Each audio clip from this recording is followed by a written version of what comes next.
In Crime Beats, today 3 convicted drug dealers were sentenced in connection to a pair of deadly overdoses.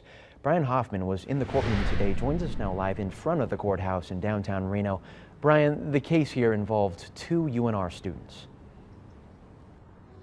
That's right, Ryan. Unfortunately, back in March, Jordan Watts and Ben Taylor, they both died after overdosing on drugs, and those drugs, unfortunately, were laced with the deadly drug fentanyl.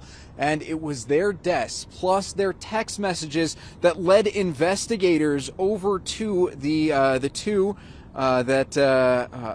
to the 3 rather, Alec Donovan, Lucas Couliar, and Taylor Winters. They were buying and selling from each other. Who sold the pills that went into the 2 mouths of the boys who unfortunately died? We don't know.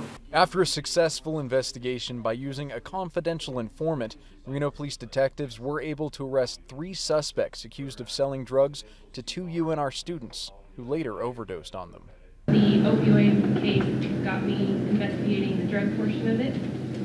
From there, I was able to determine that drug dealing was one of the main factors in the case.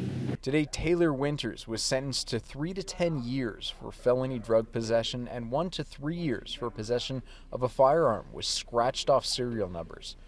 Lucas Couliar was sentenced to 1 to 4 years for possession of a firearm as an addict and 1 to 3 years for felony drug possession to be served concurrently.